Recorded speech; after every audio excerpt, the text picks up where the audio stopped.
Chloe, let's not kid ourselves here. Passengers want to feel safe when they see who's in charge, and a woman in that role? It's not exactly comforting, is it? Dave's words hit like a punch to the gut.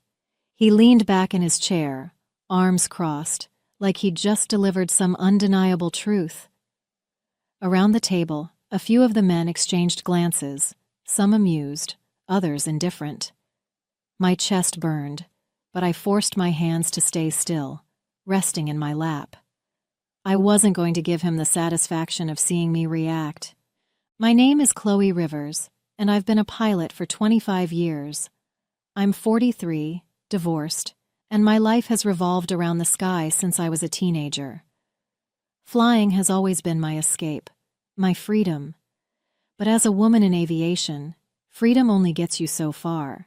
No matter how many hours you log or how flawless your record is, people like Dave still look at you and see a liability. That day, when the promotion I'd poured my heart into went to someone who'd barely earned his wings, I knew something had to change. The first time I sat in a cockpit, my dad took me to see it. I was 9 years old, and he worked as a mechanic on small planes at the local airfield. "Chloe, you've got to see this," my dad said, his voice filled with pride as he opened the door to a shiny Cessna. I climbed into the pilot's seat, my hands trembling as they brushed over the controls. "Think you could fly one of these someday?" my dad asked, grinning as he leaned against the frame. "Are you kidding? I could fly it right now," I shot back, determined to sound confident even though I was awestruck. He laughed, ruffling my hair. "Big dreams, Chloe. Don't let anyone tell you they're too big." Those words stuck with me, especially when my mom tried to steer me toward something more practical. By the time I was 16, I'd saved every penny from babysitting and part-time jobs to pay for flying lessons. When I finally told my dad about my plan, he put down his coffee and looked at me, serious as ever. "So, you're really going to do this?" my dad asked. "Absolutely," I said, my heart pounding. "It won't be easy, Chloe," he said, leaning back in his chair. "They're going to make you work twice as hard because you're a girl. Are you ready for that?" "I'm ready," I said without hesitation. My dad nodded, the hint of a smile on his face. That was all the encouragement I needed. My mom wasn't as enthusiastic, but she didn't stop me either. "Just don't forget that flying isn't everything," she'd say, worried I was getting my hopes up too high. Years later, after the Air Force and decades of commercial flights, I thought I'd finally reached the point where I didn't have to prove myself anymore. So when the chief pilot position opened, I was sure it was mine. My record was spotless, my experience unmatched. But when Dave leaned back in his chair during the meeting and smirked, I should have known. "Passengers want to feel safe," he said, his tone dripping with condescension. "And a woman in charge? That's a tough sell." Those words hit me like a slap. My dad's voice echoed in my mind. "They're going to make you work twice as hard." I'd worked 10 times as hard, and it still wasn't enough. That meeting was the final blow, but it wasn't the first time I'd been overlooked. It had been happening my entire career. When I was in the Air Force, my commanding officer used to give me the toughest assignments, saying it was to prove I belonged. But no matter how flawless my execution was, the promotions always went to someone else. When I transitioned to commercial aviation, it didn't get any better. The comments were subtler but no less stinging, little reminders that I wasn't what passengers or colleagues expected in a pilot. I tried to brush it off, telling myself that every flight I commanded was a chance to prove them wrong. And for a while, that was enough. My dad was my biggest cheerleader, calling me after every milestone. "Another glass ceiling smashed, Chloe," he'd say, his pride almost palpable. But when I told him about being passed over for chief pilot, his voice dropped. "That's not right, Chloe. You've given them everything. What are they giving you back?" "Nothing, Dad," I said quietly. "They're giving me nothing." "Then maybe it's time to stop playing by their rules," my dad said. His words stuck with me.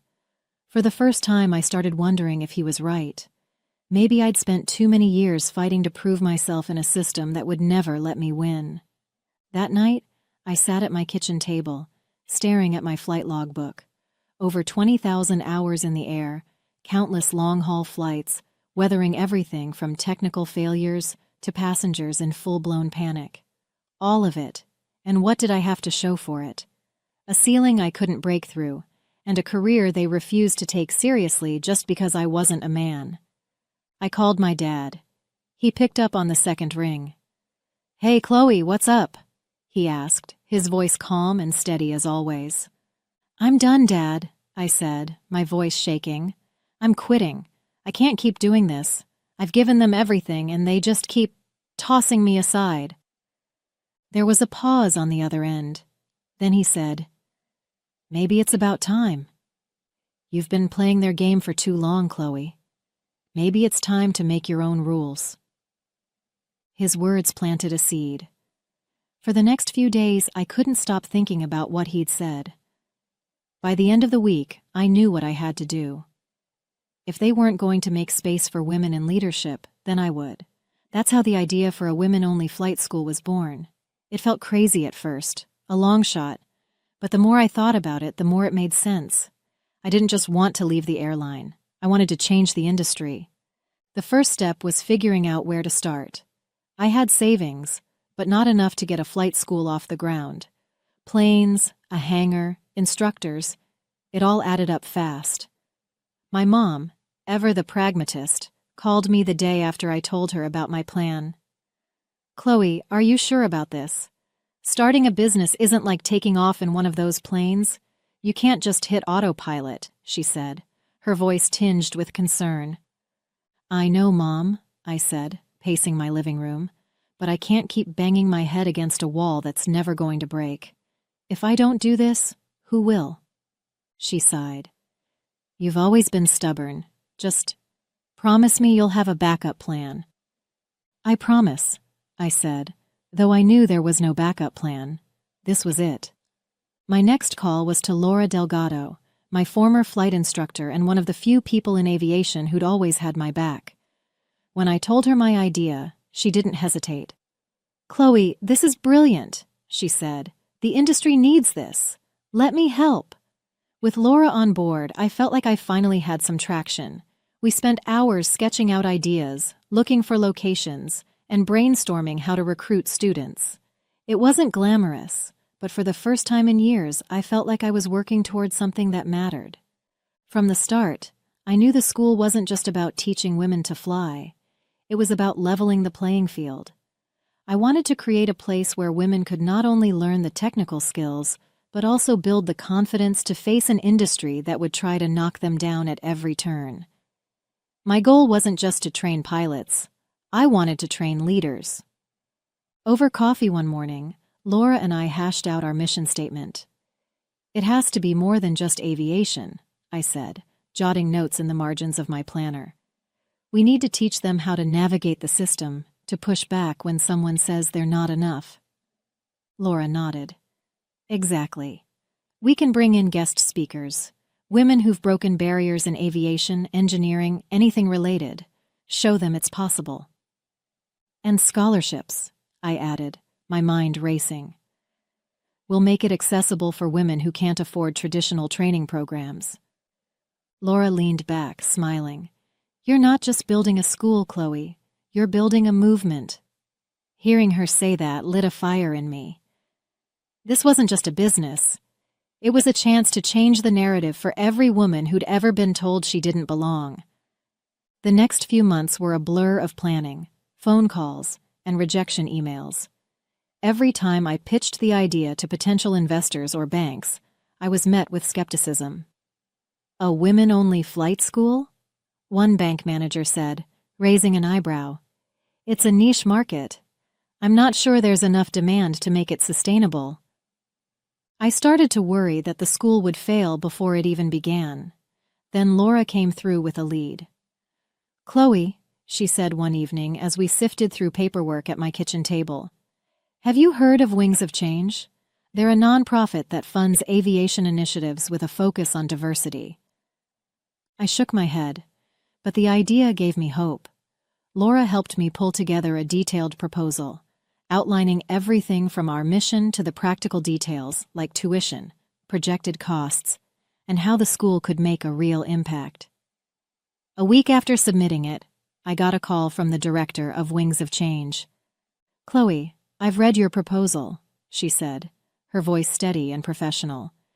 "And I have to say, this is exactly the kind of project we want to support. We're prepared to offer you a startup grant to cover your first year." I nearly dropped the phone.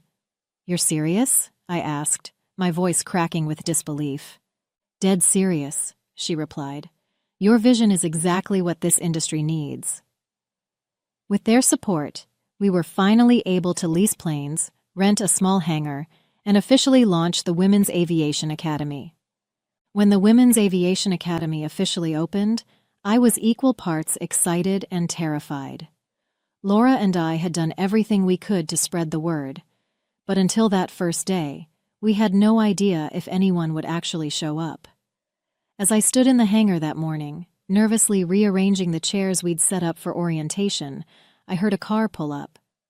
The first to walk in was Sarah, a young aircraft mechanic with grease-stained hands and wide, eager eyes. "I've always wanted to be a pilot," she said, shaking my hand. "But every time I mentioned it, someone would laugh and say, 'Stick to fixing the planes, not flying them.'" Then came Janet, a retired nurse in her mid-50s. She looked around the hangar with a mix of awe and apprehension. "Flying's been my dream since I was a kid," she said, her voice soft. "But life got in the way, family, work, everything. When I saw your program, I thought, maybe it's not too late." By mid-morning, 5 women were seated in the hangar, each with a unique story but all sharing the same determination. I stood in front of them, trying to keep my emotions in check as I welcomed them to the academy. "You don't just belong here," I told them. "You're the reason this place exists." For the first time in months, I felt like I was exactly where I was meant to be. Months passed, and word about the academy started to spread. At first, it was slow, mostly through social media and local aviation clubs, but then one of our students posted a video of her first solo flight on Instagram, and things took off. More applications started coming in, and soon, our tiny classroom of 5 students grew into a bustling program with over 20 women enrolled. It wasn't long before Laura and I realized we couldn't handle everything ourselves. Between teaching classes, handling admin work, and keeping the planes in top shape, we were stretched too thin. "We need more instructors, Chloe," Laura said one evening as we went over the schedule. "We can't do this alone anymore." She was right. The next day we posted a job listing for flight instructors with a clear emphasis. We wanted people who believed in our mission. The responses were incredible. One applicant, Jasmine, was a former military pilot who had left the Air Force to start a family and wanted to return to aviation in a meaningful way. Another, Priya, was a commercial pilot who had grown disillusioned with the corporate side of flying and saw the academy as a chance to give back. By the end of the hiring process, we had a team of instructors who were just as passionate about the academy as we were. With their help, we could finally meet the growing demand while staying true to our vision. After a year of nonstop work, the academy was thriving. The airfield was no longer the quiet, run-down place we'd started with. It was alive with the buzz of engines, laughter, and the sound of women conquering the skies. But what really marked the turning point was the email I received one morning from a recruiter at Horizon Air, a mid-sized commercial airline. "Hi, Chloe," it read. "We've been hearing great things about the Women's Aviation Academy and wanted to know if you have any graduates ready for entry-level positions with us. We're looking for skilled pilots, and your program seems like the perfect place to start." I read the email twice, then called Laura. "Laura, you're not going to believe this. Horizon Air wants to recruit our students." She let out a cheer on the other end. "Chloe, this is it. This is what we've been working for. The industry is finally paying attention." Over the next few weeks, more inquiries trickled in. Small airlines, regional carriers, and even one from a major international airline asking about availability. Our students were in demand, and I couldn't have been prouder. The best part? Every time one of them landed a job, it felt like a victory not just for them, but for the mission we'd built together. Not long after the inquiries from airlines started rolling in, I got a phone call from a local high school. The principal introduced herself as Mrs. Turner and said, "Chloe, I've heard about what you're doing at the Women's Aviation Academy, and I think it's incredible. We're holding a career day next month, and I'd love for you to come speak to our students, especially the young women. I think they need to hear that this kind of career is possible." I hesitated for a moment. Speaking in front of a classroom full of teenagers wasn't exactly my comfort zone, but I knew how important it was to reach them. "Of course," I said, trying to sound more confident than I felt. "I'd be happy to." The day of the lecture, I walked into the school gymnasium, which was packed with students buzzing with energy. Mrs. Turner introduced me as a trailblazer in aviation, and I felt a lump form in my throat. I took a deep breath and stepped up to the microphone.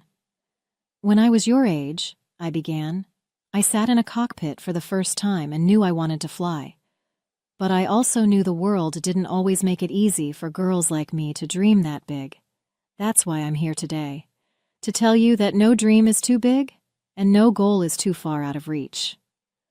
The room grew quiet as I shared my journey, from my first flying lessons to starting the academy. When I opened the floor to questions, a girl in the front row raised her hand. "Do you think someone like me could be a pilot?" she asked, her voice uncertain. I smiled and said, "Not only do I think you can, I know you can. And when you're ready, you come find me at the academy, and we'll get you started." The look on her face made every challenge I'd faced along the way feel worth it. A few weeks after the lecture, I was at the academy, watching Lisa, one of our newer students, prepare for her first solo flight. Lisa was a single mom who had spent the last decade juggling work and raising her son. She told me once during a break between lessons that flying had always been her dream, but she'd never thought it was something she could actually pursue. "Life just gets in the way," she had said with a small, wistful smile. But here she was, strapping into the pilot's seat with the kind of determination that made me stop and watch. As she taxied down the runway, I held my breath. The moment her plane lifted off, a cheer went up from a small group of students watching from the edge of the hangar. I glanced at her son, who was standing next to me, his eyes wide with pride. "That's my mom," he whispered, more to himself than to anyone else. When Lisa landed and stepped out of the cockpit, she looked overwhelmed but radiant. Her son ran to her, wrapping his arms around her waist. "You're amazing, Mom," he said, beaming up at her. Lisa looked over at me, tears glistening in her eyes. "Thank you, Chloe. You've changed my life." Driving home that night, I couldn't stop thinking about her words. For so many years, I had believed that success was measured by titles and promotions. But watching Lisa soar, both literally and figuratively, made me realize that true success was right here, in the lives I was helping to change. This was more than a career. It was a calling. A couple of years later, the Women's Aviation Academy was thriving in ways I could have only dreamed of. The old airfield that once felt empty and quiet was now a hub of activity. We had expanded to include 3 hangars, a fleet of 6 planes, and a steady stream of students from all walks of life. Some were young women fresh out of high school, eager to pursue a non-traditional path, while others were older, like Lisa, proving that it's never too late to chase a dream. Laura and I had even implemented new programs, scholarships for underrepresented women, partnerships with community colleges, and a mentorship initiative connecting students with experienced female pilots in the industry. Airlines were reaching out regularly, asking about our graduates, and our placement rate was climbing higher than we'd ever expected. One afternoon, while reviewing applications in my office, Laura walked in holding an envelope. "You're going to want to see this," she said, handing it to me with a grin. It was an invitation from the National Aviation Association, inviting me to speak at their annual industry gala as a keynote speaker. I stared at it for a moment, the weight of it sinking in. "They want me to talk?" I asked, half in disbelief. "They don't just want you to talk," Laura said. "They want you to share how you've reshaped the industry. Chloe, they're finally paying attention." As I read through the letter, I couldn't help but smile. The Academy wasn't just thriving, it was making waves, and the people who once dismissed me were now taking notice. The gala was held at a grand hotel ballroom downtown, with glittering chandeliers and a polished crowd of industry professionals. I arrived early, trying to take it all in. It felt surreal, walking into a room full of the same executives and decision-makers who had once ignored or dismissed me. But this time, I wasn't there as just another pilot. I was there as a keynote speaker, representing the Women's Aviation Academy and everything we'd built. Laura walked in beside me, beaming with pride. "You ready for this?" she asked, nudging my arm. "Ready as I'll ever be," I said, though my heart was racing. I scanned the crowd and saw familiar faces from my airline days, including Dave, standing near the back, his expression unreadable.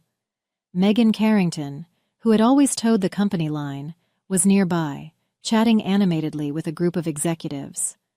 The evening was moving along smoothly, with awards being handed out to trailblazers and innovators in aviation. I was seated at a table near the front with Laura and a few of our graduates who had come to support me. We were enjoying the speeches when one of the presenters took the stage and began talking about a special recognition award. This next award is given to someone who has not only excelled in aviation, but has also dedicated themselves to reshaping the future of our industry.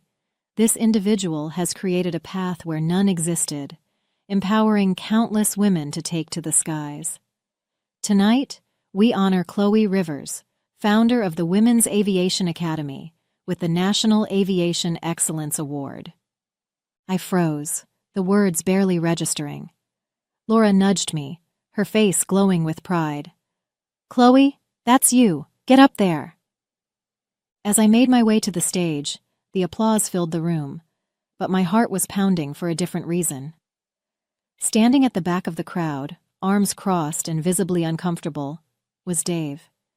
The man who had looked me in the eye years ago and told me passengers wouldn't feel safe with a woman in charge. He was here, and he was seeing this. I accepted the award with trembling hands and stepped up to the microphone. "Thank you," I began, my voice steady despite the whirlwind of emotions inside me. I started the Women's Aviation Academy because I was tired of hearing the word no. "No, you're not what we're looking for. No, you don't fit the mold." Tonight, this award isn't just for me. It's for every woman who has ever heard no and decided to keep going anyway. The applause was deafening, but all I could see was Dave, his smirk replaced with an expression I couldn't quite read. For the first time, I felt the scales tip, and it wasn't just a personal victory. It was a vindication for everything I'd fought for. As the gala wound down and people began to filter out of the ballroom, I carried the award in my hands, still trying to process everything. The recognition, the applause, it felt like years of frustration and struggle had finally been validated. Laura had gone ahead to grab the car, leaving me to navigate the crowd alone. That's when I saw him, Dave. He was standing near the exit, a drink in his hand, and for a split second, I considered slipping out unnoticed. But then he looked up, and our eyes met. There was no turning back. "Chloe," he said, forcing a smile as I approached. "Quite the speech up there. Congratulations. On everything." "Thanks, Dave," I said, my tone calm but firm. "It's funny, isn't it? A few years ago, you didn't think a woman could handle the responsibility of leadership. And now, here I am." His smile faltered, and he looked away for a moment, clearly uncomfortable. "It wasn't personal, you know. It was just the way things worked back then. The way things worked? I repeated, shaking my head. Dave, it was the way you worked. But the world's changing now, and so is this industry. You're either part of the problem or part of the solution. I've chosen my side. What about you? He didn't have an answer. As I walked past him and out into the cool night air, I felt lighter than I had in years. The fight wasn't over, but tonight was proof that progress was possible, and I wasn't done making it happen. As I rode home that night, the award resting on my lap, I replayed the evening in my mind. The applause, the recognition, the look on Dave's face, it all felt surreal. But more than anything, it reinforced what I'd known for a while now. Starting the Women's Aviation Academy wasn't just the right decision. It was the best decision I'd ever made. When I got home, I placed the award on the mantel in my living room, right next to a framed photo of my dad. He had passed away 6 months ago, but his words still echoed in my mind. Don't let anyone tell you your dreams are too big. For years, I'd chased the approval of people who would never give it to me. But now, I wasn't chasing anyone. I was leading. As I sat on the couch, scrolling through messages from students, colleagues, and even strangers who had heard the news, I felt something I hadn't in years: peace. The fight wasn't over, and there were still barriers to break, but tonight was a victory. Not just for me, but for every woman who dared to dream big in a world that told her to stay small. And as I looked at the mantel one last time before heading to bed, I smiled. The sky wasn't just a limit anymore. It was a canvas, and we were rewriting what it meant to belong up there. Hey there! Did you like the story? If you did, don't forget to hit the like button and subscribe to the channel. It helps us a lot and makes sure you won't miss out on more great stories we share here. Thank you for watching, and we'll see you in the next one.